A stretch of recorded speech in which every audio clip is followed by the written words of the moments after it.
Appreciate you joining me today. We're going to be looking at the burial of Jesus by Joseph of Arimathea and Nicodemus. Our hymn today is called The Head That Once Was Crowned. The head that once was crowned with thorns is crowned with glory now.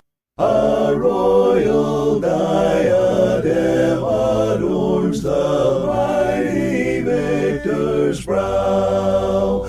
The highest place that heaven affords is his by sovereign right. The King of kings and Lord of lords and heaven's eternal light. Appreciate John Rogers singing this one. The joy of all who dwell above, the joy of all below, to whom he manifests his love and grants his name to know. To them the cross with all its shame, with all its grace is given, their name an everlasting name, their joy the joy of heaven. The cross he bore is life and health, though shame and death to him, his people's hope, his people's wealth, their everlasting theme. We're in John 19, verse 38. After this, Joseph of Arimathea, being a disciple of Jesus, but secretly for fear of the Jews, asked Pilate that he might take away the body of Jesus, and Pilate gave him permission. So he came and took the body of Jesus. And Nicodemus, who at first came to Jesus by night, also came bringing a mixture of myrrh and aloes, about 100 pounds. And then they took the body of Jesus, bound it in strips of linen with the spices, as the custom of the Jews is to bury. Now in the place where he was crucified there was a garden, and in the garden a new tomb, in which no one had yet been laid. So there they laid Jesus, because of the Jews' preparation day, for the tomb was nearby. You know, I think it's interesting to look at this account. The other accounts mention Joseph, but it's only John's account that mentions Nicodemus. And you might ask why that is. And I think one reason is because Nicodemus is only mentioned in the Gospel of John.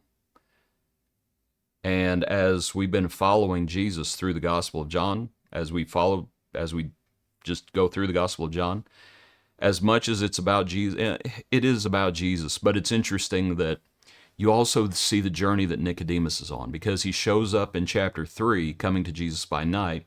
He shows up in chapter 7 when he's trying to tell his peers, it's like, we need to, it's like, does our law condemn a man without hearing him? And then he shows up here at the end, coming out of the shadows and helping Joseph of Arimathea bury Jesus. And so I think that's one reason that he's mentioned here, because we've been following him. But also I was thinking about Nicodemus, and I was thinking about the excuses that these two men could use. And we know a little bit less about Joseph of Arimathea.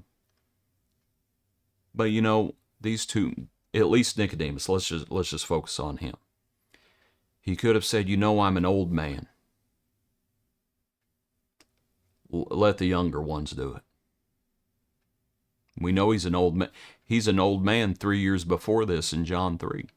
He's 3 years older now. Might consider it. He could have said, you know, let his disciples bury him. You know, here they were, and yes, I know they're called disciples, but they're secret disciples. He could have said, let the apostles bury him. Let his mother bury him. But he doesn't. He could have said, you know, I'll lose my position in the council if I do this. He could have said that. He could have said, what's done is done. I think both, it says specifically with Joseph and surely with Nicodemus as well, they were not consenting to the council's deed. They were defeated. And they could have just said, you know what? What's done is done, and we're just going to keep our head low. And yet they don't say any of that. They come and they take the body of Jesus. And I was thinking about these two men taking courage. And I was thinking how wonderful it is to have a friend. When you're afraid, how wonderful it is to have a friend. Would Joseph have done it all on his own? I don't know. Would Nicodemus have done it all on his own? I don't know. I know together they bury the body of Jesus.